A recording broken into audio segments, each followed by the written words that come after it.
Okay, Chris Peaks back here today with Brandon Mosley for our weekly BCS podcast, The State of Alabama. We've got another special guest here with us, Terri LaPoint. I believe that's how you say her name. She is challenging Mike Rogers for the Republican nomination in the 3rd District. Terri, how are you doing? I'm good. It's actually LaPoint, just like it says. LaPoint, okay. LaPoint. Mm-hmm. LaPoint, okay. Great. So now I've got that straight. You always butcher names. And we started this a couple months ago. Me and Brandon, we were shocked in our infinite wisdom why people don't want to hear our infinite wisdom on politics. And then all of a sudden we started getting people on here that people actually was interested in, and amazingly the views just went up and the hour time went up. So Yeah, people thank you would rather for. hear what the newsmakers have to say and not what Brendan and Chris has to say. So tell me, Terri, why did you decide to challenge Mike Rogers? Well, it's not so much that I'm challenging Mike Rogers; it's that I'm running for this seat because this is where I live. Um, I'm a mom. I've been involved in watching government and working with Republican women. Um, Going to DC and Montgomery advocating for families. I've been very involved, but from the citizen perspective. But what I kept on seeing was that it is federal funding, i.e., the House of Representatives from Congress, that affects what states do and affects all of our lives. It either give states and citizens the tools that they need to do the right things, or it provides a perverse financial incentive for states to do the wrong things. And we're seeing a lot of that. And so that is why I've been very interested. But after a lot of prayer, I mean, people asked me 20 years ago, when are you going to run for office? And I laughed. I did not take that seriously because, you know, I, no, I just never really considered that because we've got all these people that's just not where I planned on going in my life. But it's become more and more clear that um, we have a voice. I was in homeschooling literally when we were teaching 8th grade civics and government. That's when I realized the citizens are supposed to have a voice. And for way too long, citizens have not had a voice in our government. It's been the lobbyists and the big money and the foreign entities, and money speaks, but the citizens, the everyday mom and dad, the person on the street, the people we deal with are largely ignored. And I want to change that. If you get to DC, what type of legislation would you introduce? The very first bill that I would introduce is I would reintroduce Representative Michelle Bachmann. Remember the Tea Party Mm-hmm. favorite from a long time ago? She had a bill called Justina's Law that said essentially you can't use federal money to use foster kids as lab rats for medical experimentation and drug testing. That would be the very first thing I would do. And then I would follow that with working on legislation to help families that are struggling with their kids, with guardianship abuse with our elderly. I would work on educating lawmakers to end the practices that we're doing that are enabling child trafficking. That's going to be a big issue, huge issue, because most people don't realize that the number one supplier of children for the child sex trafficking industry in America is the foster care system. I didn't know that. The Department of Justice put out something in 2018, and I will never forget reading those words. So, Brandon? Well, Terri, yes. you've got a little bit of a fundraising issue given, that Rogers, by being an incumbent, already has a massive war chest, of 7 digits. How, I mean, you probably can't raise the same amount of money that he raises, but how can you raise enough money that people will actually know who Terri LaPoint is? Because, I mean, I would like to think everybody watched Brandon and Christopher. I would too. But in reality, there's some people in Alabama you're only going to get if you're on their favorite radio station or you're on their favorite news channel, and they really don't never heard of you otherwise. And that just requires money, money, money, money. And it requires grassroots activism. It requires people talking to their neighbors, talking to people that they know. So I plan on building a network. I've already got a network. People know my name all over America because of the work that I've done on medical kidnapping, researching and advocating for families. So we've got to mobilize people to talk to their neighbors, to talk to people, to get on radio shows and shows. You can Google my name and you'll find me everywhere. I'm on all over articles that I've written and shows that I've been on. But we've just got to target that specifically in the district and raising money. I'm willing to do the work. I will absolutely put in the work that it takes to do that. I the way I see it, this is grassroots. It's for the people, and I think people will understand that I'm not a career politician. I'm not a politician at all, but uh, but I care about the people, and I care about issues that affect everyday people like you and me. Terri, I've read your original book. Most people probably have not. Could you explain to the public who've just seen Terri LaPoint for the first time what medical kidnapping is if they aren't familiar with the term? Sure. It is essentially when Child Protective Services or sometimes even Adult Protective Services takes a person from their family for a medical kind of reason. So it could be that it's a child with a complex medical condition that gets labeled abuse that or it could be somebody disagrees with their doctor. Maybe they didn't want to do a vaccine and their doctor says that they need to and they get reported. Um, Sometimes it's wanting a second medical opinion before you do something major like cutting off a child's leg or taking a major organ out of a child, which both of those are very real.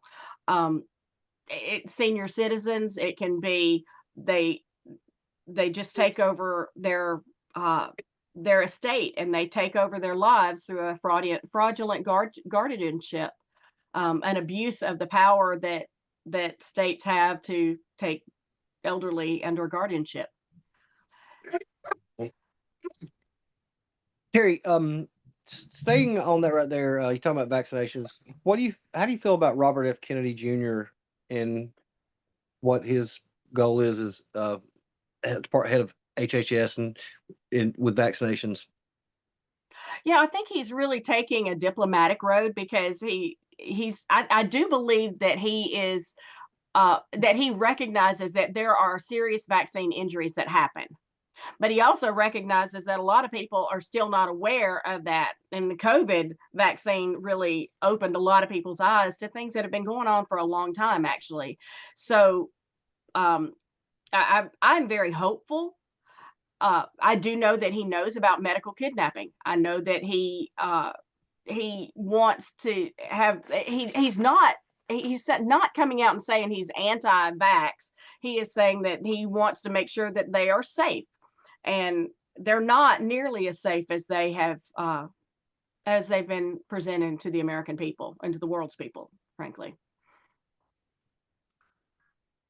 Did that Along that answer your same question? note, I think a lot of people, and even people that weren't, really into the vaccine issue, had concerns about the COVID vaccine. There's been Yes. a lot of vaccine hesitancy, whether it's real or hysterical or however, about the COVID vaccine. And so, you actually had an increase in parents who don't get their children vaccinated as a result. Now we've got a measles outbreak in Texas, and there's 500 cases now of measles that have been diagnosed. And I think two children have actually died now from measles, and They died with measles, not from and measles. So well, they there's a died difference. with measles. And vaccine hesitancy is getting the blame for the outbreak, or being being unable to control the outbreak. Uh, is there something? Do I mean, we want to be able to tell people you can't be forced to take this vaccine, but we have these other vaccines that you should be able to force people to take. Where are you stand on that? It's, seems to be a little bit unclear here. There's a statement made quite a while back that said, where there is risk, there must be choice. There is risk in any of them. None of them are safe. Some are safer than others, but none of them are completely safe. There are risks. So parents should be able to make an informed choice. That goes back to Nuremberg, that you can't force people. Well, that would be experimentation, but and there can be absolutely public health can isolate different issues, but a lot of what's going on with the measles outbreak, it's actually being caused by the vaccine. And there we did that with polio. There was a lot of polio that was actually, for years we had no natural polio. It was caused by the vaccine. So there's a lot of work that needs to be done in digging into what's really going on. The American public, I don't think, has been told the truth, and there's been a lot of withholding of information. Needs to come out. Kind of staying on the same topic, but shifting gears there a little bit. We see the Democratic Party always claiming to be the ones that, protector of women and whatever. But now we see that with the brutal, just a few days ago, an illegal immigrant was convicted of brutally raping and murdering a mother of 5. Do you think that Tom Homan is going too far or not far enough in the deportation of these illegal criminals? Well, we've got to get this under control. We've got to get our border under control. In my book, Voices That Will Not Be Silenced, it deals with a child that was taken by Child Protective Services that never should have been taken. But the mother of this child was murdered by an illegal. And it was absolutely brutal. There's a whole chapter in there about angel families, where angel families are people who lost a family member to an illegal, someone here who is here illegally. There's a lot of crime going on. And what we found in my research for the book is that many times the illegals were given special treatment. They were getting away with things that American citizens would have been held to a much higher standard and held more accountable for. So that's crazy. So and then there's, of course, the children being trafficked over the border. So many children are coming over the border and being trafficked.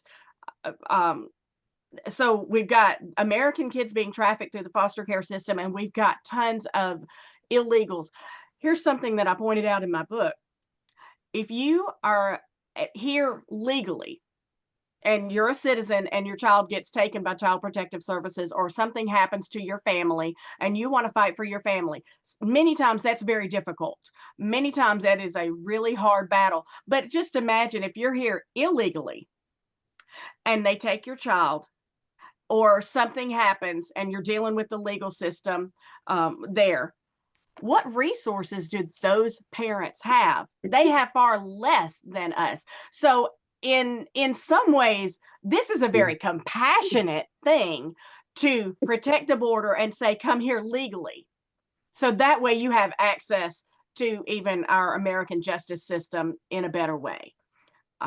So we've got to secure the border. We have to secure the border, not only for the American people to protect against the terrorists and the criminals, but we've got to secure it to even protect the people that are coming over here, because they're walking. Some of them are coming in and causing great havoc, and some of them are coming in here and walking into a bigger problem than what they left behind. Terry, changing the subject a little bit, there's been Okay. a lot of controversy about, our putting in the Ukraine-Russia war. Uh, the previous administration, I think, pumped like $200 billion into Ukraine and aid for Ukraine, and we supported their war effort, at a really high level, not just in dollars, but in the first world technology we've given Ukraine to fight the Russians. Um, Perhaps the president can get some sort of peace deal before this election, and you're in there. Should we continue to back Ukraine at the level we've been backing them moving forward, or do we need a peace settlement? I think we've got to be a lot more cautious. My gut feeling years ago when stuff was going on was that there's a lot more to this. There's money laundering and child trafficking are very much involved, and I think that that's part of why you see so much of the support is because of the money laundering, and you see some politicians with kids that are very financially involved there and their businesses financially involved there. So I think that there's a lot more there than meets the eye, and we need to get to the bottom of that, and we need to have some answers before we continue sending more and more of American money and American resources over there. Terry, it seems that child or issues with child trafficking is going to be central to your campaign, and I think that's very important and admirable of you. Do you think that's going to play well with voters because, or people are going to say, "Oh, that's never going to happen to me," or "That's nothing that I need to worry about"? They do need to worry about it. One, we've got the I-20 corridor going right squarely through the middle of that district, and that is known for child trafficking. So young people, teenagers are at risk of being snatched up. Then that is a big issue. But there's also a lot more than just to what I'm running for. Parental rights. Okay, so parental rights is a big deal. Did you know that the early surgeries, the experimental surgeries perfecting the transgender surgeries were mainly done on foster kids with or without their parents' knowledge or consent? That was going on. So, so the transgender issue, there are kids being taken away from their parents because they don't want their kid to transgender or they don't want to use the right pronouns. So that's an issue. There's also the pro-life, of course, that absolutely resonates with voters in this. We need there are still things that need to be done. The Born Alive Protection Act needs to happen for babies that um, survive abortions, and we need to protect Mm. people from the beginning of life to the end of life. That's something that I think is very important to Alabama voters. Medical freedom, just the right to choose your own issues. But one of the big things in this district that I see is the veterans. Um, Veterans are, and that's one of the things that Mike Rogers is known for is for being on the military committee, and for the work that he has done there. And so I think that's very important. And I want to let people know that I come from a long line of veterans. I have my dad's flag and my grandfather's flag hanging above my mantle. I've got a couple of brother-in-laws that served, a brother-in-law and an uncle that served in Vietnam. I've got nephews that have served, uncles that have served. I've got a ton of veterans in my family. Um, and I will do everything that I can to protect them. I want to bring light to veteran suicide because that's not really being addressed a lot. And one of the main reasons I've found for veteran suicide is the involvement with family courts. When they fight overseas or they pledge their life and they know that they're risking their lives overseas, and then they come back over here and they find themselves embattled in the biggest battle of their life, fighting for their own families in family courts. And I've been with people. I was actually at an event in DC when some gentleman got a call that one of their veteran friends fighting for his kids had just committed suicide. He'd given up. So that's a much bigger factor in veteran suicide than has been really acknowledged publicly. And we need to address that. We have to address that. Along with that earlier issue, I know we have a legislation before the Alabama legislature on age of consent for medical purposes. Um, should a 12-year-old or 14-year-old have the ability to go down and have an abortion, or sign up for transgender meds? So this isn't just a female thing. This is also males who want to transgender to females. And people can go and get prescriptions and whatnot without their parents being told. Is that an issue that we need to be addressing?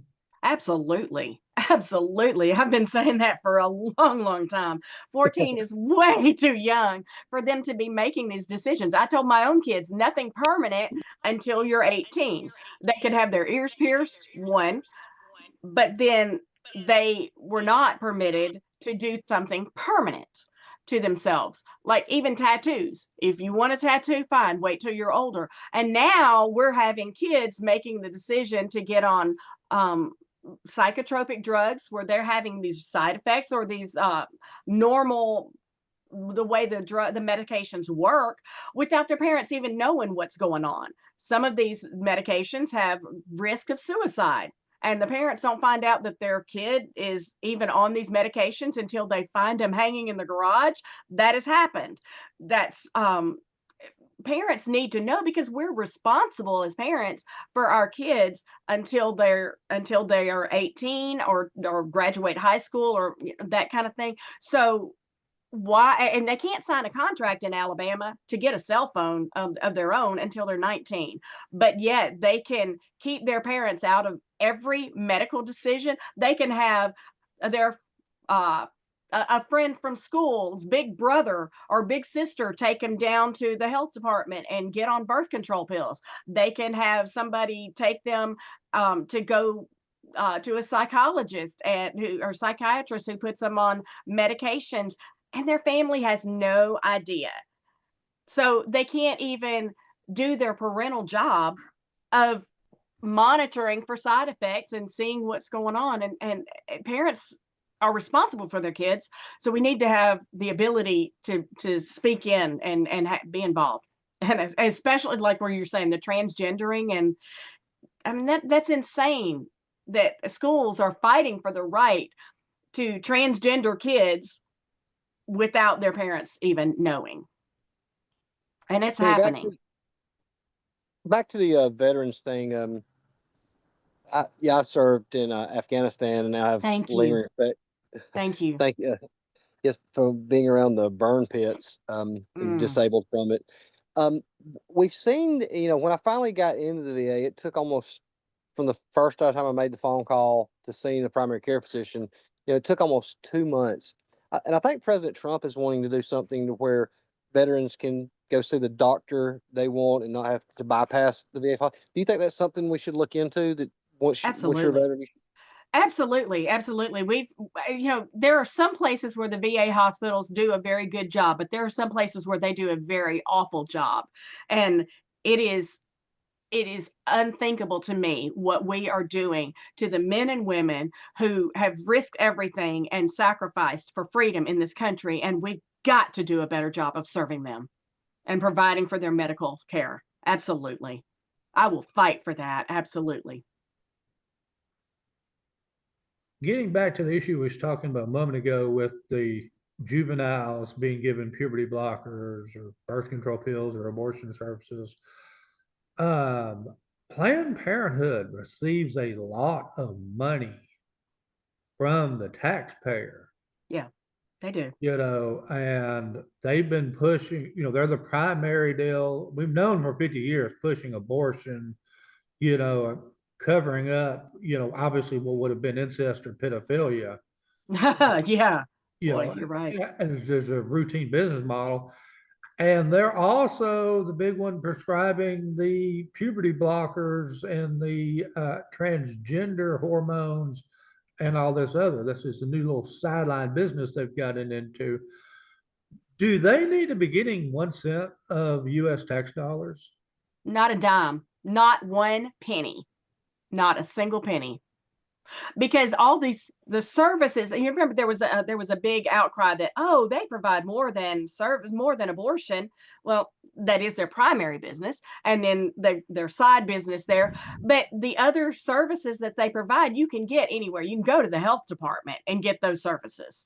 Whether it's a pregnancy test, or I mean, honestly, the Dollar Tree pregnancy test is just as valid as the expensive ones or anything you can get from there. So now it's $1.25 instead of $1, but it's still accurate.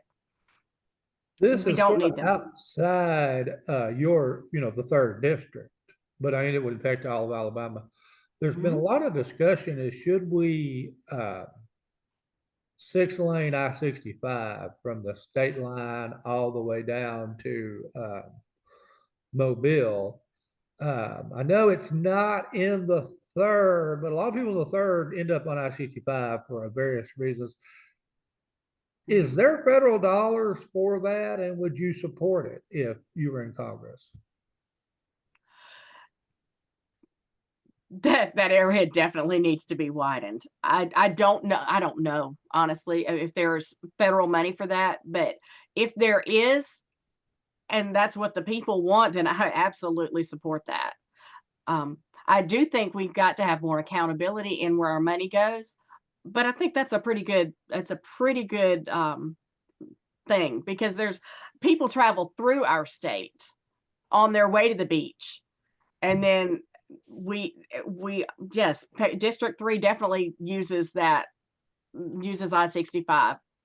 So, and it's a mess in the summertime, when vacation, spring break, and then there's even just between Birmingham and Montgomery it can be It can be an adventure. crazy. Yeah, right.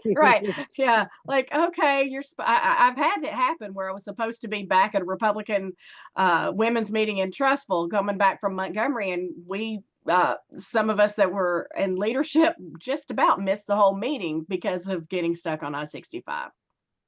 So I think that's a real concern for everybody. Terry, we've seen that you know, with we talk about the female Republican women's groups, and more females are starting to run for office. How do we get more in there to offer their insights? Because it seems like we just got a bunch of old white men up there, and we need some fresh ideas from females. How do we get more female involvement? That's a good question. I remember I was telling a friend the other day about when I was involved with Republican Women of Trussville. That's where I went to high school, was Trussville, so it's just a county over from my district. But so they asked me if I would be interested in being in leadership in the club, and I said no, and then I really felt like I heard the Lord say, I want you to get more involved, and I was like, yes, what can I do? And I didn't know. So that was just obedience and stepping up. I thought, okay, I can make the phone calls to the legislators, follow the action alerts, and be involved. But it was literally not until somebody asked me, will you step up? And maybe we need to ask more women that we see involved and making a difference. Maybe we just need to say to them, will you step up? Will you serve? And that's what this is for me. I'm not going up there for a career to make a lot of money and just be a politician and make a name for myself. I don't care about that. I want to serve the people. I want to be a voice for people that have not been heard. Serving families is what I've done my whole life. That's what I do. I'm married to a firefighter. So, we serve. He serves. Terry, and for those of us who've been around a while, in CD3, I can remember when Avondale Mills was like a major employer in Pell City. We had West Point Pepperell in Opelika, Russell Athletics in Alexander City. I remember, I think it was West Point Pepperell had a big plant in, yeah, I think West Point had one down in Prattville, yeah, and another one in Rockford. With some of the trade deals we've done in the past, we've seen all that textile industry just shutter. And, most of the clothes that I'm wearing, probably, no, talk about you, but most of my stuff's probably from China or Bangladesh or Honduras now. Not really by choice, but just that's where it comes from. Do you think the president is making the right decision to try to reshore some of these jobs and factories, or this is just bygone days and they're never coming back? I think that the president he's a businessman. He understands how business works. So there's a lot that he's doing that is going to be painful in the short term. But I think we've seen him as a master chess player. He plays the 5D chess, and looking way ahead. So I'm very hopeful that his policies are going to bring back some of these industries and bring back things that are made in America. His America First policies are excellent, and I will absolutely support that. You're kind of talking about Planned Parenthood a while ago. Yeah. We've seen the Democrats go all in on abortion last time, making it a central key to their campaign, and they put it under the guise of women's health. And I don't think anybody is opposed to our women's health, and or even the exceptions like when President Trump talked about with abortion. But do you think this issue is going to be squashed for a while with the way that the voters turned out, or is it going to be continued to come up in every cycle? I think that they're going to continue to try to bring it up, of course. But I think it's lost a lot of its power that it had. But the states are fighting really hard for abortion, and they call it women's health care. What they don't talk about is the fact that women who have had abortions tend to be, there's lots of impact that we don't talk about. Increased suicide, increased drug use, increased depression, all kinds of things. And I said a long time ago, it's not that I hate abortion. Not only it is this. I hate abortion not only for what it does to the babies, but for what it does to the mothers. Because they're sold a lie. I talked to a woman. I spent quite a bit of time with a lady who had an abortion because she was raped, and they rushed her in, and they rushed to making that decision and pushing her into an abortion and telling her it was just a clump of cells, and she believed that.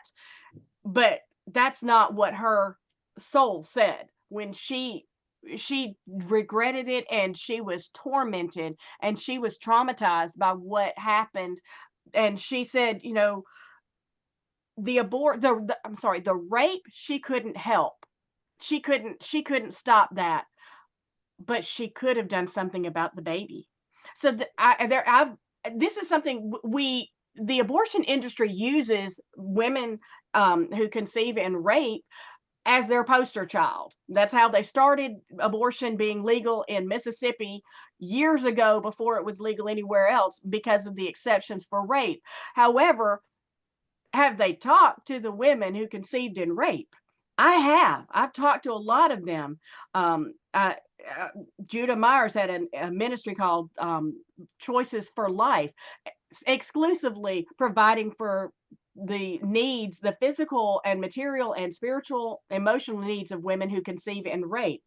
Some chose adoption, some chose to parent, but the women who have conceived that continue to have to let their baby live, they said that was the one good thing that came out of that, was that baby was a blessing that they didn't even see coming. But the women, many of the women, and I'm not, this is not exclusive. I'm sure there are exceptions to all of this, but there are many women who said that aborting that baby was a further trauma, and now they had to live with the guilt that they caused that. So the very poster child for their cause doesn't agree with what they're saying, and that needs to come out. I've seen something, listened to something the other day about, I don't know if this was at clinics or something, but where if they showed the mother or the woman a picture of the baby in the womb, like most of them decided not to have an abortion, would you be supportive of us putting monies towards that? I mean, because I would Yeah. support if my dollar's going to that as opposed to just Planned Parenthood. Right, right. The ultrasound, the Yeah. seeing it in the womb, yeah.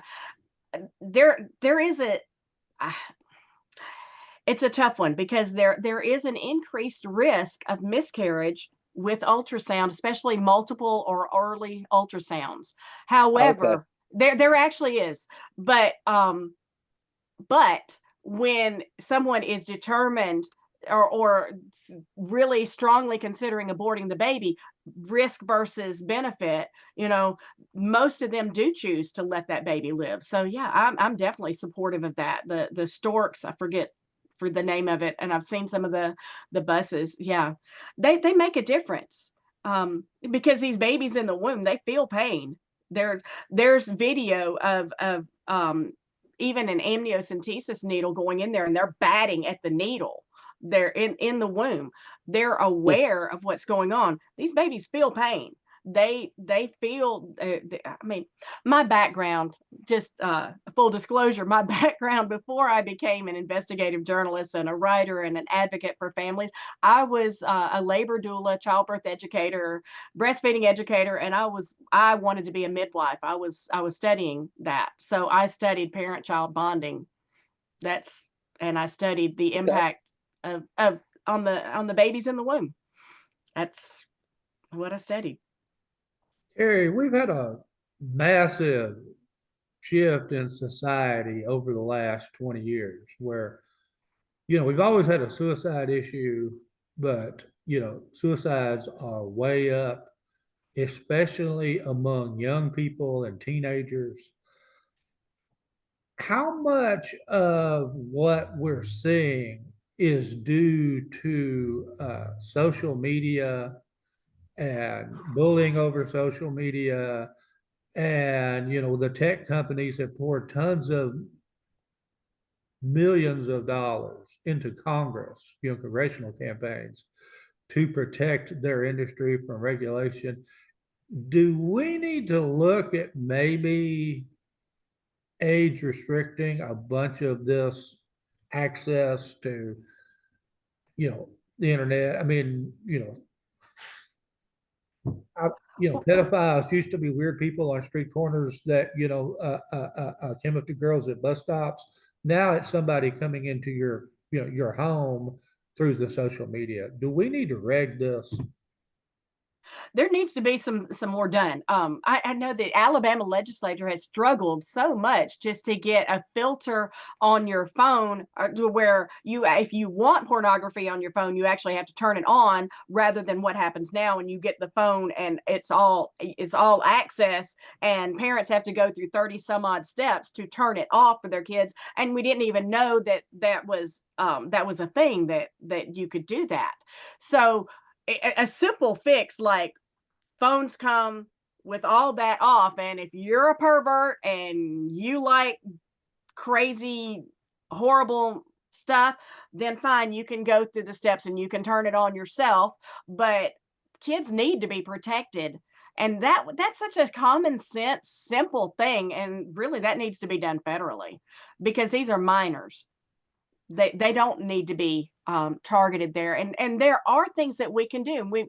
You've got to balance the free speech and all of that. But I'm sorry, pedophiles should not. There's, to me, no world in which pedophilia and child pornography has any right to free speech. Staying on that kind of subject right there, one of my favorite shows is to watch Chris Hansen, and he's made a living up here in Blount County. Or he just busted a guy I went to high school with a couple of months ago. Is there something we can do federally to protect children against these predators that are seeking them out on the internet for sex? Oh, I'm sure there is. I mean, we've got the ability to go overseas and do a surgical strike and find somebody in their house that's a terrorist and go through the windows and but we don't have the technology to find the predators and to stop them on the internet. I find that quite difficult to believe. It defies logic. So we have the ability. The technology has to be there. It's the will to do it. And that's what we need to change. Along that same lines, there was a case here recently where an American went on social media and befriended some little young girl in Wales, over in Great Britain. Mm-hmm. And, being, creepy, he convinced her that, he loved her and that, she needed to sleep naked with her phone on for him to watch her, while she slept and bathed and did all this kind of weird stuff. Eventually, when she turned 16, he was going to fly. He actually got on a plane, flew to Wales with wedding rings to marry this little girl. Someone at US Gov notified the British, hey, we've got a perv and he's about to get off an airplane. That was the first that the British authorities or the family knew about any of this going on at all. So I'm like, okay, so the US knew about this. It was only at the point where they were about to actually meet in real life that someone at US Gov says, hey, we know all this is going on. How much of this you think US Gov actually knows is going on, but for various reasons, they don't let us know that they know? Wow, what a story. I had not heard that. That's I think that they know more than they're doing. I really do. And I think that there's a lot more that they could do. We've got to stop it. And schools have been spending so much time in teaching about transgender and pronouns. Why don't schools teach children how that there are online predators? Why are schools not investing time in giving kids tools to protect themselves against online bullying, cyberbullying, all these things that you're talking about? And parents need to, one, I think some parents are still naive. They don't realize it's going on. We need to give parents the tools. I mean, and that can easily be done through, the ad council. Something there are tools that we have that we can better educate, but we need to prepare these kids and let them know if something happens. I just saw a story of a teenager who was being cyberbullied online, and it started one evening. By the morning, he was dead. He had committed suicide. He didn't say anything to his parents. So this is something that we've got to do a better job of educating, and parents can take. When I talk about supporting families, let's give parents the tools that they need. Let's educate them and provide ways for parents to help their children to protect themselves. Terry, Go ahead. I'm sorry, go ahead. Oh, another issue that's facing America right now, we hear all the time, Medicare for all, single payer for all. Do you have any idea on or opinion on how to overall the healthcare system? Well, I know Obamacare was not it. That's not it. Yeah, I think there's a lot we can do, but there are things that we can be looking at, and I think Doge is doing a pretty good job of looking at some things. We've got a lot of fraud happening. We've got things where our own system is costing way more money than needs to. There's so much fraud that needs to be weeded out. I found out that there's foster kids that get into the system. they have Social Security coming from disability or from their parents, that the foster care systems keeps, and they never see this money. This money is supposed to be saved up and go to them. There's illegal aliens that are getting benefits. They're getting all kinds of benefits. If we could stop, I think if we could just stop funding the illegals on some of this, we've cut out a whole lot of it. We need to quit pushing so many drugs on senior citizens because, we talked about the guardianship stuff earlier. There's a concept this one journalist called isolate, medicate, liquidate, where they take senior citizens, even if they're poor and they're on Medicaid, and they isolate them from everybody they know, and they medicate them. They give them all kinds of medications that they don't need to medicate them into oblivion. They liquidate any assets, and when the benefits run out, then there's a term they call it stealth euthanasia, where they just assist in the dying process, as one nurse said to me about an Alabama case. Wow. Yeah, I covered that story. That was so there's a whole lot of things that we can save money on just by eliminating the fraud and abuse. Go Doge. I absolutely support Doge. I love Doge. Will you text me a link to that? Because I'd like to read that article. Yes, let me write myself a note.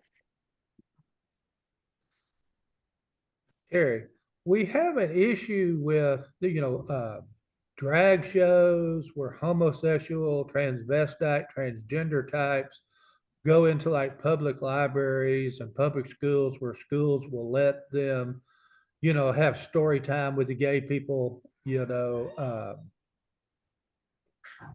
guess grooming kids for that lifestyle.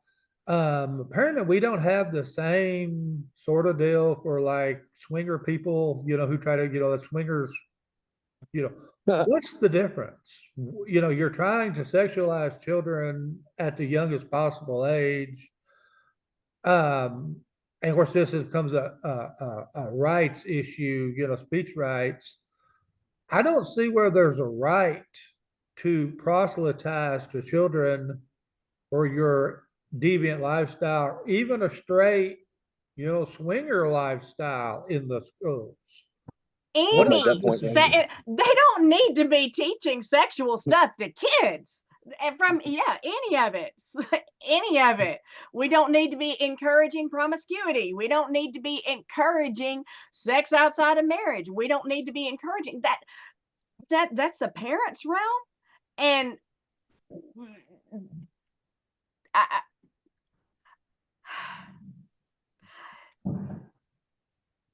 I've made the same point about that. It's crazy. People say I'm a homophobic for saying, I'm like, look, I don't want a bunch of strippers in there around 5-year-olds. That's my point. Is it's sexualizing the children. It has nothing to do with exactly. It has nothing to do with the orientation. It has everything to do with kids don't need to be subjected to sexual stuff. Period. I mean, you have kids in the living room. You're watching just as objectionable. Exactly. You have kids in the living room, and there's a scene on, and then you switch the channel. You're like, oh my gosh, no, the kids don't need to see that. And some parents are okay with them seeing stuff. They're like, oh, they see it at school anyway. Well, maybe we should try not to let them see some of this stuff. Let kids be children.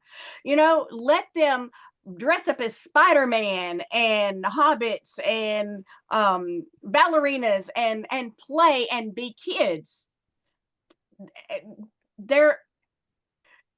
We have over sexualized kids for a long time. 8 and 10-year-olds don't need to be sexualized. When we were kids, ew, boys cooties, ew, and the boys were like, ew, girls cooties, ew. I don't know if today's age even knows what cooties are. I don't know that we ever did, but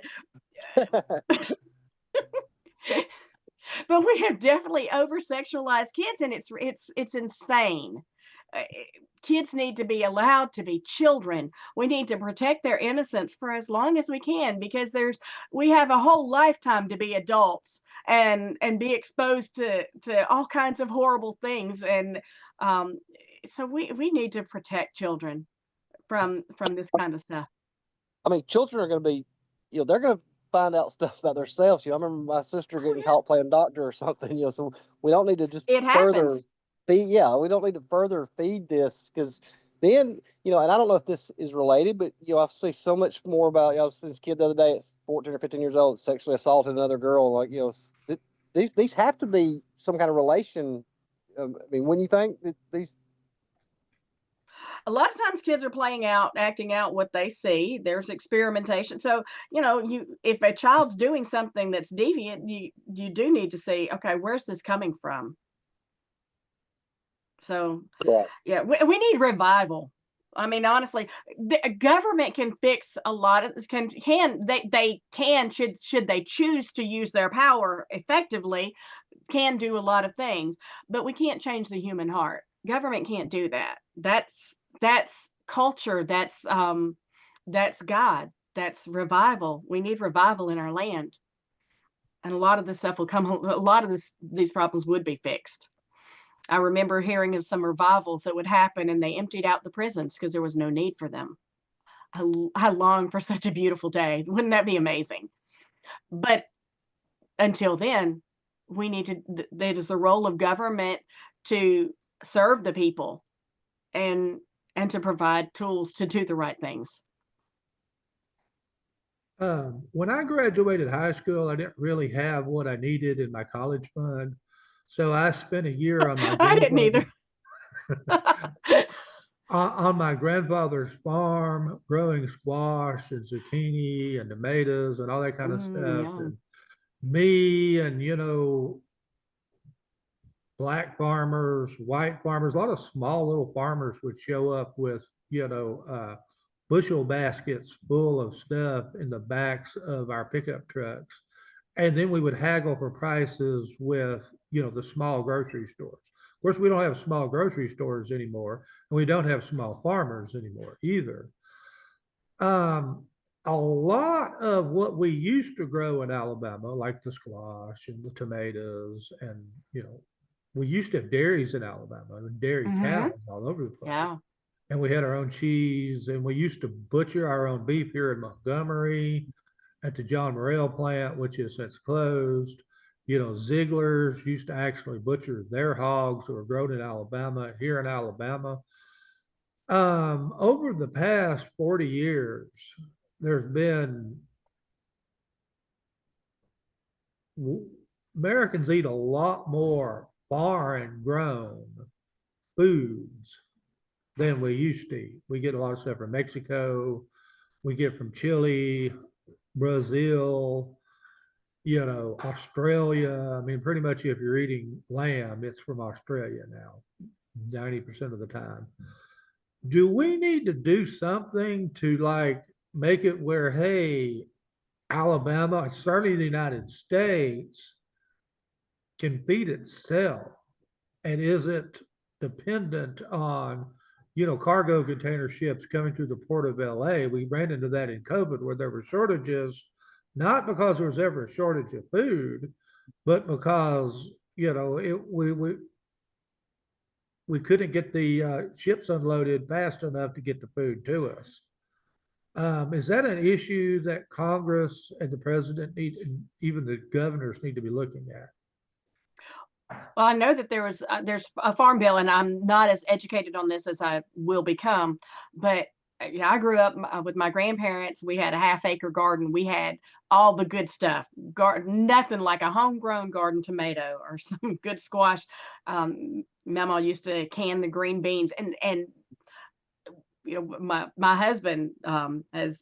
We raised pigs occasionally, one or two at a time, and then have those. So and I do see the younger generation really getting into and embracing canning and some gardening. So there's got to be something that we can do to increase interest in that. And I remember the uh, stories. I'm not old enough to remember when it was happening, but they had what they called the victory garden, where every family had a garden in their yard.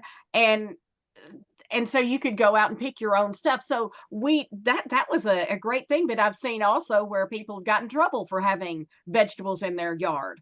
Uh, Yeah, it so violates zoning ordinances if your garden is like in the front yard. Yeah.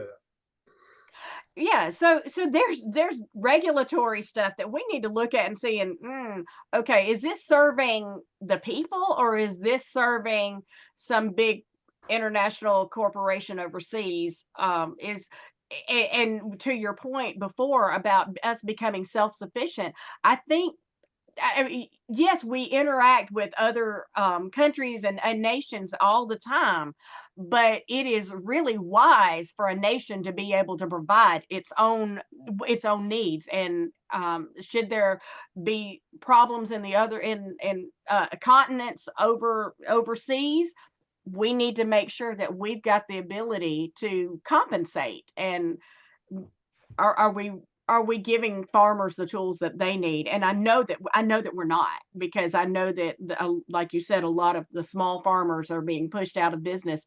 I know our agriculture commissioner Rick Pate has talked about the programs of buying local and highlighting Alabama farmers, and I think that's a great program.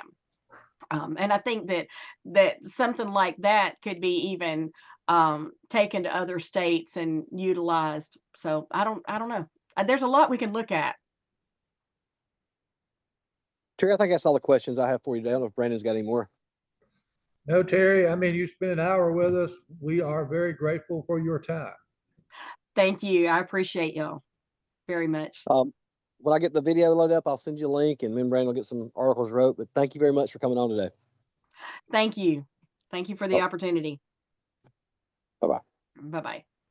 Stop.